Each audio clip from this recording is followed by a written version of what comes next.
700 meters below the surface of the ocean, a robotic camera found straight edges, flat surfaces, and blocks arranged in lines, and to this day, nobody has ever taken a single physical sample to find out what they actually are. Stick with me until the end, because I'm going to walk you through exactly what was found and exactly what real scientists have said about it since. Let's set the scene properly, because getting the details right actually makes this story more interesting, not less. In the year 2000, a Canadian company called Advanced Digital Communications, run by marine engineer Paulina Zalitsky and her husband Paul Weinsweig, was working under contract with the Cuban government. Their job had nothing to do with ancient mysteries. They were searching for shipwrecks off the western coast of Cuba, hoping to locate centuries-old Spanish vessels that had gone down carrying gold and silver. This was a serious, professional operation, using a research vessel and high-resolution side-scan sonar equipment to methodically map the seafloor near the Guanahacoaibes Peninsula, an area in the waters between western Cuba and the Yucatan Channel. It helps to understand just how much legitimate shipwreck hunting work actually happens in Cuban waters, since that context explains exactly why a team with this specific expertise was even out there in the first place. The waters surrounding Cuba had been a major shipping route for centuries, connecting Spanish colonial ports across the Caribbean back to Europe, and that long history left behind a genuinely enormous number of documented shipwrecks scattered across the seafloor, some carrying real, valuable cargo that treasure hunting companies still actively search for today. Advanced Digital Communications had real, prior experience in exactly this kind of underwater survey work, and their Cuban government contract reflected a serious, ongoing commercial partnership rather than some kind of amateur expedition. That professional background is part of why their equipment, their sonar data, and their subsequent decision to bring along an actual geologist, rather than simply running with a sensational headline, deserves to be taken seriously as a real scientific survey. Even though the ultimate conclusion remains genuinely unresolved, side-scan sonar works by sending sound waves down toward the ocean floor and reading how they bounce back. Soft surfaces like mud and sediment absorb more of that sound and show up darker on the display. Hard surfaces like rock reflect more strongly and show up brighter. Researchers who spend years reading this kind of data develop a strong instinct for what natural seafloor typically looks like: uneven, broken, and irregular. During the survey, all at a depth of somewhere between roughly 2,000 and 2,500 feet, the team picked up something that didn't fit that pattern at all. Instead of the expected scattered random shapes, the sonar returned images showing straight lines, oddly even spacing, and what looked like distinct right-angled corners. It's worth understanding a bit more about how sonar operators actually train themselves to distinguish a genuinely interesting anomaly from routine seafloor noise, since it isn't purely subjective judgment. Natural geological features, even ones that look somewhat organized at first glance, almost always show gradual, irregular transitions when you examine them closely. A rock formation blending unevenly into surrounding sediment, or a ridge tapering off at inconsistent angles, rather than ending in a clean, sharp line. What caught this particular team's attention wasn't just that the shapes looked geometric in a single, still image. It was that the same sharp transitions, the same consistent spacing, and the same right-angle corners kept reappearing survey pass after survey pass, a level of consistency that experienced sonar operators generally associate far more readily with deliberate structure than with the kind of gradual, irregular breakdown typical of ordinary rock and sediment. If a real documented mystery like this is more interesting to you than an exaggerated retelling, go ahead and drop a like on this video, because it genuinely helps this kind of coverage reach more people. The team didn't jump to conclusions off a single scan. They adjusted the ship's heading and ran the survey again. The same pattern showed up. They changed the sonar's gain settings and its frequency to rule out equipment artifacts. The pattern held. One detail in particular caught their attention: shadows. In sonar imaging, a shadow forms specifically when sound waves hit something tall enough to block the signal from reaching the area directly behind it. Flat seafloor doesn't cast shadows. Buried material doesn't either. The presence of clear shadows told the researchers that whatever they were looking at had real physical height, standing up off the surrounding ocean floor with defined edges. It's worth appreciating just how methodical this initial verification process actually was, since it's exactly the kind of careful, repeated testing that separates a genuine anomaly worth investigating further from a simple one-off glitch. Running multiple passes over the same location from different directions and at different speeds is a standard technique specifically because it rules out the most common sources of sonar error: a single equipment malfunction, a temporary software glitch, or a misleading reading caused by the ship's angle relative to the seafloor at one specific moment. If any of those had been the actual explanation, changing the ship's heading or adjusting the sonar settings should have made this strange pattern disappear or at least noticeably shift. Instead, according to accounts from the team, the same lines, the same spacing, and the same shadows kept showing up consistently, which is exactly why this particular sonar anomaly earned a genuine follow-up expedition with a geologist and a remotely operated vehicle, rather than being quietly dismissed as a data glitch and forgotten. In July 2001, the team went back to the site, this time bringing along Manuel Iturralde Venent, a senior geologist from Cuba's Natural History Museum, along with a remotely operated vehicle capable of descending to the actual seafloor and filming directly. What that camera showed, once it reached the bottom, was a series of large stone surfaces, some described as resembling smooth cut granite, measuring roughly 8 feet by 10 feet, some appearing to sit stacked directly on top of one another, arranged across an area covering roughly 2 square kilometers. It's worth appreciating just how difficult and genuinely risky an operation like this actually is, since it helps explain why this kind of direct visual confirmation doesn't happen more often. Sending a remotely operated vehicle down to a depth of over 2,000 feet means operating under pressure exceeding 60 atmospheres, in complete darkness where sunlight has never once reached, entirely dependent on a single tethered cable for both power and control. If that cable fails, or if any critical seal on the vehicle itself gives way under that immense pressure, there is generally no way to recover the equipment at all. That genuine risk, combined with the sheer cost of operating this kind of specialized deep-sea equipment, is part of why the original 2001 footage remains, to this day, essentially the only direct visual look anyone has ever taken at this specific site. Here's the important, honest part of this story that a lot of retellings skip over entirely. Polina Zalitsky herself, the researcher who actually made the discovery, was notably cautious in how she described it publicly at the time. She told the BBC directly that it would be totally irresponsible to say what the structures actually were before there was real evidence to back up any specific claim. That's not the language of someone trying to sell you a lost civilization. That's a scientist being honest about the limits of what sonar and video footage alone can actually prove. If you're the kind of person who appreciates a researcher admitting the limits of their own evidence instead of overselling a discovery, drop a comment and let me know, because it genuinely helps me figure out what to dig into next. So, what did other experts actually say once this story broke? Robert Ballard, the oceanographer famous for discovering the wreck of the Titanic, gave a genuinely useful, skeptical response at the time. He pointed out that the depth alone was a serious problem for any human-made explanation. If people built something at this location, it would have needed to be built when that land was still above sea level, and then would have had to sink to a depth of over 2,000 feet afterward. Ballard's exact words were that the structures were, in his view, out of time and out of place. A National Geographic editor who reviewed the images at the time, John Akev, called them interesting anomalies, but stopped well short of endorsing any specific explanation, noting that nobody could really characterize them properly without actually getting down there directly, and even then, he wasn't a sonar specialist himself. It's worth explaining exactly why Ballard's specific objection about timing carries so much scientific weight, since it's really the central problem any human-made explanation has to solve. Sea levels have genuinely fluctuated throughout Earth's history, dropping significantly lower during past ice ages when enormous amounts of water were locked up in glaciers, which means some areas that are underwater today really were dry land at various points in the deep past. But getting from dry land down to a depth of over 2,000 feet requires either a truly enormous, geologically ancient sea level drop far beyond what's typically documented for the sort of relatively recent human timescale most lost civilization theories assume, or a significant amount of the seafloor itself physically sinking downward over time, a process that geologists can often measure and date through other means. Any theory proposing this site was built by people has to explain both of those enormous, independently verifiable changes convincingly, and as of today, nobody researching this specific location has done that. The most detailed, most skeptical scientific voice belonged to Manuel Iturralde Venent, the Cuban geologist, who had actually been present on that 2001 expedition.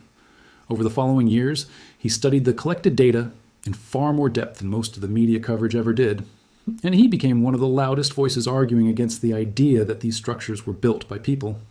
In a report he eventually published, more than a decade after the original expedition, Iturralde Venent laid out a case that the formations were most likely the result of entirely natural geological processes, involving how rock in that specific region fractures and settles under pressure over enormous stretches of time, a phenomenon called geological jointing. It's worth explaining what geological jointing actually looks like, because it's a genuinely well-documented natural process, not a hand-wavy excuse. Underground, rock is constantly under pressure from temperature changes, water movement, and the slow shifting of surrounding material, and over thousands or millions of years. That pressure causes rock to crack along surprisingly regular, repeating patterns. In several places around the world, entirely natural rock formations have ended up looking so straight-edged and evenly spaced that people initially assumed they had to be man-made, only for geological study to later confirm they were shaped by nothing more than ordinary physical and chemical processes acting on rock over deep time. Iturralde Vinent's argument was essentially that this same kind of natural process, combined with the softer limestone geology known to exist in that specific region of the Cuban seafloor, could plausibly explain the straight edges and repeating patterns recorded on both the sonar scans and the later video footage. There's a genuinely famous real-world example worth mentioning here that illustrates exactly how convincing natural jointing can look. Basalt columns, formed when certain types of volcanic lava cool and contract in a remarkably uniform way, can produce towering formations of tightly packed, almost perfectly hexagonal rock pillars, structures so visually regular that visitors seeing them for the first time frequently assume they must be artificial. That kind of formation exists in several places around the world and has been thoroughly studied and confirmed as entirely natural, driven purely by the physics of cooling lava rather than any human involvement whatsoever. Iturralde Vinent's broader point was that the ocean floor is fully capable of producing similarly deceptive, regular-looking patterns through its own independent geological processes, and that straight lines and even spacing alone, however striking they look on a sonar screen, are not automatically proof of human construction. Here's the detail that matters most in this entire story, and it's the one piece of information that should genuinely shape how you think about everything else. No rock or sediment sample has ever been physically collected from this site and tested in a laboratory. No isotope dating has ever been performed to establish an age for any of the material. No drilling or deeper subsurface investigation has ever been carried out to understand what sits underneath these surface formations. Robert Ballard's own standard for evaluating extraordinary claims applies directly here. If someone is going to argue that a lost, submerged civilization has been found, photographs and sonar readings alone simply aren't enough. You need physical samples, verified dating, and ideally direct excavation, exactly the kind of follow-up work that, more than 2 decades later, has still never actually happened at this specific site. It's worth being precise about why this particular gap matters so much scientifically, rather than simply repeating that samples are missing without explaining the consequence. Sonar and video footage can tell you a great deal about shape, size, and surface texture, but neither method can tell you what a material is actually made of, how old it is, or whether it shows the kind of microscopic wear patterns, tool marks, or mineral composition that would distinguish a deliberately shaped stone block from a naturally fractured one. A physical sample, examined under a microscope and dated using radiometric techniques, could settle several of the biggest open questions in this case almost immediately, confirming or ruling out a natural origin with a level of certainty that no amount of additional sonar scanning or video footage could ever provide on its own. That single missing step is really the entire reason this story has remained a genuine, unresolved mystery for more than 2 decades, rather than either a confirmed archaeological discovery or a closed, fully explained geological curiosity. It's genuinely worth asking why, given how much public attention this story generated in 2001, no serious follow-up expedition ever took place. Part of the answer is fairly mundane. Deep-sea expeditions capable of retrieving physical samples from depths of over 2,000 feet are extremely expensive, require specialized equipment most research institutions don't have on hand, and require exactly the kind of sustained, dedicated funding that a single brief burst of media attention rarely translates into. Cuba's own complicated political and economic relationship with much of the international research community during this period likely made securing that kind of long-term, well-funded, collaborative expedition considerably harder than it might have been somewhere else. None of that tells us what's actually down there. It does help explain why a genuinely intriguing sonar anomaly from 2001 has sat essentially frozen in place for more than 20 years, without the kind of rigorous physical follow-up investigation that could have settled the question either way by now. It's worth putting the cost of an expedition like this in perspective, since that helps explain why funding never materialized, even with genuine scientific interest on the table. Operating a specialized deep-sea research vessel, equipped with a remotely operated vehicle capable of both filming and physically collecting samples from depths beyond 2,000 feet, typically costs many tens of thousands of dollars per day of active operation, and a project rigorous enough to properly investigate a site this size, running multiple sampling dives, coring operations, and detailed mapping, would likely require weeks of ship time at minimum. That kind of sustained budget generally requires either a government research grant, a university's dedicated funding, or a well-capitalized private sponsor specifically committed to the project long-term, none of which reliably followed the initial burst of international news coverage in 2001. Sensational headlines, it turns out, are considerably easier to generate than the sustained, unglamorous funding it actually takes to run the kind of rigorous follow-up science this specific mystery genuinely needs. There's also a persistent claim floating around online suggesting this discovery happened inside the Bermuda Triangle specifically, and it's worth correcting that directly, since it's simply not accurate. The Bermuda Triangle, as it's traditionally defined, covers a loose stretch of the Atlantic Ocean bounded roughly by Florida. There's another perspective worth including here too, since this story genuinely has researchers on more than one side of the caution spectrum. Greg Little, a researcher who has written about unresolved archaeological anomalies, has argued that unusual repeated sonar patterns like this one shouldn't simply be dismissed just because they don't fit comfortably within existing explanations. His broader point isn't that this specific site is necessarily a lost city. It's that a genuinely unusual finding deserves a genuinely thorough investigation. More scanning, more physical sampling, more dedicated research teams, rather than being written off prematurely simply because a full explanation isn't immediately obvious, that's a fair, scientifically reasonable position to hold alongside Iturralde de Venet's more skeptical natural formation argument, and it's worth remembering that both perspectives can be legitimately held by serious researchers at the same time, precisely because the one piece of evidence that could resolve the disagreement, a physical sample, has never actually been collected. If you're the kind of person who thinks the most honest answer here, really, is that more investigation is needed rather than picking a side prematurely, drop a comment and let me know which explanation you find more convincing, because it genuinely helps me figure out what mysteries to tackle next on this channel. So where does this leave us, honestly? In 2001, a professional survey team working under a real government contract found something genuinely unusual on sonar, confirmed by direct video footage from a remotely operated vehicle, at a depth that makes any simple explanation difficult. The researcher who found it was careful never to claim more than the evidence supported. A respected oceanographer flagged the depth as a serious problem for any human-made explanation. A geologist, who was actually present at the discovery, later built a detailed, published case for a natural origin. And in more than 2 decades since, nobody on any side of this debate has done the one thing that could genuinely settle it, physically sampling and dating the material itself. That's not a satisfying, tidy ending, and I'm not going to pretend it is. What it actually represents is a real, unresolved scientific question, sitting quietly at the bottom of the ocean, waiting for someone with the funding and the will to go back and finally collect the evidence that's been missing since day one. Until that happens, the honest answer to what's really down there is that nobody actually knows, and anyone telling you otherwise, in either direction, is going further than the actual evidence currently allows. It's worth sitting with why a story like this, genuinely unresolved for more than 20 years, still holds up so much better than the exaggerated versions you'll find scattered across the internet.